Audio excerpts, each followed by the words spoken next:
आज हम एक ऐसे विषय पर बात करने आए हैं जिसका नाम सुनते ही अक्सर मन में एक डर सा बैठ जाता है, कैंसर।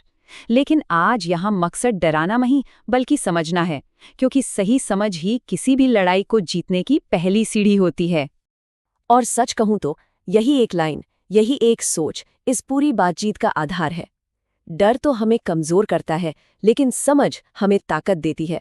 तो चलिए आज डर को किनारे रखकर इस बीमारी को समझने की कोशिश करते हैं।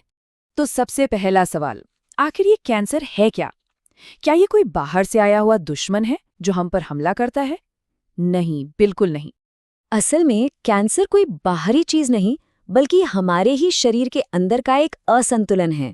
ये हमारे ही शरीर की अपनी कोशिकाओं मतलब सेल्स का बिगड़ा हुआ बर्ताव है। अब आप सोच रहे होंगे ये कोशिकाएं गलत व्यवहार कैसे करती हैं? इसे समझने के लिए ना 3 बातें याद रखिए। पहली बात, जब हमारे शरीर की कुछ कोशिकाएं जरूरत से ज्यादा बढ़ने लगती हैं। दूसरी, जब वो ये भूल जाती हैं कि उन्हें रुकना कब है। और तीसरी, सबसे अहम, जब वो मरने के कुदरती नियम को ही तोड़ देती हैं। बस यही बिगड़ी हुई कोशिकाएं जब इकट्ठा हो जाती हैं तो कैंसर का रूप ले लेती हैं। तो देखिए, असली सवाल ये नहीं है कि कैंसर हो गया, नहीं। असली और सबसे बड़ा सवाल तो ये है कि कैंसर हुआ ही क्यों, आखिर इसकी जड़ क्या है। देखिए, आयुर्वेद हो या मॉडर्न साइंस, दोनों इस बात पर सहमत हैं कि इसके पीछे हमारी अपनी जीवन शैली, हमारा रहन सहन ही जिम्मेदार है। मोटे तौर पर 5 बड़े कारण सामने आते हैं। हमारा गलत खान पान, किसी भी तरह का नशा, मेंटल स्ट्रेस यानी मानसिक तनाव, प्रदूषण और हमारी पूरी तरह से बिगड़ी हुई दिनचर्या। चलिए एक एक करके इनको समझते हैं। सबसे पहला और शायद सबसे बड़ा कारण, हमारा खाना पीना। सोचिए जरा, पैकेट वाला खाना, केमिकल से पकी सब्जियां और जला हुआ तला भुना भोजन, ये सब धीरे धीरे हमारी कोशिकाओं को अंदर से खोखला कर देता है। आयुर्वेद में तो साफ साफ कहा गया है, जैसा अन्न वैसा तन, मतलब जैसा खाएंगे वैसा ही शरीर बनेगा। दूसरा बड़ा कारण है नशा। ये तो एक खुला सच है। सिगरेट का धुआं सीधे फेफड़ों पर हमला करता है, तंबाकू मुंह और गले को अपना शिकार बनाता है, और शराब वो सीधे लिवर को खत्म करती है।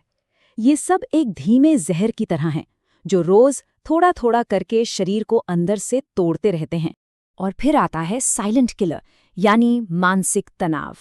आज का इंसान भागता बहुत है, सोचता बहुत है, पर हंसता बहुत कम है। ये जो लगातार का स्ट्रेस है ना, ये हमारे इम्यून सिस्टम यानी शरीर की बीमारियों से लड़ने वाली सेना को ही कमजोर कर देता है। आयुर्वेद में इसे प्रज्ञापराध कहते हैं, मतलब जानते बूझते हुए अपनी सेहत के खिलाफ काम करना। चौथा कारण है प्रदूषण। ये अब सिर्फ किताबों की बात नहीं रही। हमारी हवा में जहर है, पानी में केमिकल है, यहाँ तक कि खाने में भी पेस्टिसाइड्स है। हमारा शरीर रोज इन जहरीले दुश्मनों से लड़ता है, लेकिन सोचिए कब तक? जब ये हमला बहुत ज्यादा हो जाता है तो शरीर की रक्षा प्रणाली हार मानने लगती है। और पांचवा कारण है हमारी गलत दिनचर्या। देर रात तक जागना, सुबह सूरज निकलने के बाद उठना, मोबाइल देखते हुए खाना खाना, ये सारी आदतें हमारे शरीर की बायोलॉजिकल क्लॉक को बिगाड़ देती हैं। इससे हमारी पाचन शक्ति, जिसे आयुर्वेद में अग्नि कहते हैं, वो ठंडी पड़ जाती है। और जब खाना ठीक से पचेगा नहीं तो शरीर में जहर तो जमा होगा। तो देखिए, ये सारे कारण मिलकर शरीर का पूरा सिस्टम बिगाड़ देते हैं। और एक बात हमेशा याद रखिए, शरीर कभी भी अचानक से बीमार नहीं पड़ता। वो पहले इशारे करता है, संकेत देता है, चेतावनी देता है। बस जरूरत है हमें उसकी भाषा को सुनने और समझने की। ये संकेत कैसे हो सकते हैं?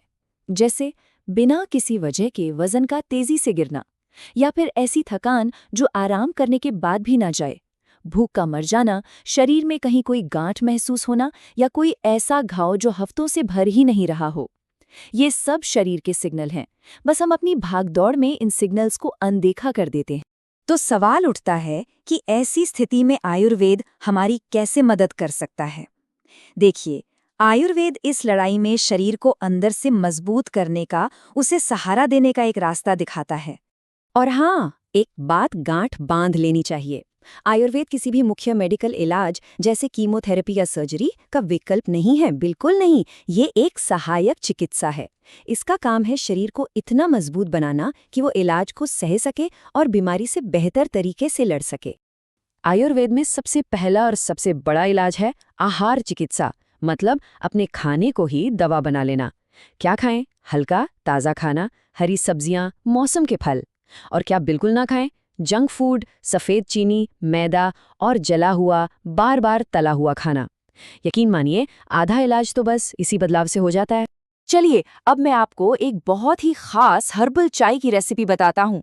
ये कोई जादुई दवा नहीं है, लेकिन ये शरीर को अंदर से ताकत देने और इम्यून सिस्टम को सपोर्ट करने में कमाल का काम कर सकती है। तो इसके लिए हमें क्या-क्या चाहिए, नोट कर लीजिए। आधा छोटा चम्मच ग्रीन टी की पत्तियां, 5 से 7 ताजे तुलसी के पत्ते, आधा चम्मच गिलोय का पाउडर, बस 1 चुटकी हल्दी, आधा इंच अदरक का टुकड़ा, एक छोटा सा टुकड़ा दालचीनी का और सिर्फ 1 दाना काली मिर्च का। बनाने का तरीका भी बहुत आसान है। सबसे पहले 1.5 कप पानी लीजिए, उसमें गिलोय, अदरक, दालचीनी और काली मिर्च डालकर 7-8 मिनट तक धीमी आंच पर उबलने दीजिए। इसके बाद गैस बंद कर दीजिए। अब इसमें ग्रीन टी और तुलसी के पत्ते डालकर बस 2 मिनट के लिए ढककर रख दीजिए। फिर छानकर आराम से गुनगुना पीजिए। एक बात का खास ध्यान रखें, ग्रीन टी को कभी भी उबालना नहीं है, वरना उसके फायदे खत्म हो जाते हैं। लेकिन हाँ, एक जरूरी सावधानी भी है। अगर शरीर में बहुत ज्यादा कमजोरी है, हाल ही में कीमोथेरेपी हुई है या प्रेगनेंसी है, तो प्लीज इसे लेने से पहले अपने डॉक्टर से सलाह जरूर करें। ये बहुत जरूरी है। और आखिर में चलिए उन 7 जीवन बदलने वाले नियमों पर नजर डालते हैं, जिन्हें अगर हम अपनी जिंदगी में उतार लें तो एक स्वस्थ दिशा की ओर बढ़ सकते हैं। पहला, सूरज के साथ जागने की आदत डालिए। दूसरा, मोबाइल से थोड़ी दूरी बनाइए और कुदरत के करीब जाइए। तीसरा, हमेशा पेट भरकर नहीं बल्कि भूख से थोड़ा कम खाइए। चौथा, रोज इतना काम या कसरत कीजिए कि शरीर से पसीना जरूर निकले। पांचवा, तनाव को पकड़कर मत बैठिए, उसे जाने दीजिए। छठा, समय समय पर अपनी स्वास्थ्य की जांच करवाते रहिए। और सातवां, जो सबसे जरूरी है, किसी भी चमत्कारी इलाज के झूठे दावों के चक्कर में मत पड़िए। तो बस एक बात याद रखिए, कैंसर कोई एक दिन में आई हुई आफत नहीं है।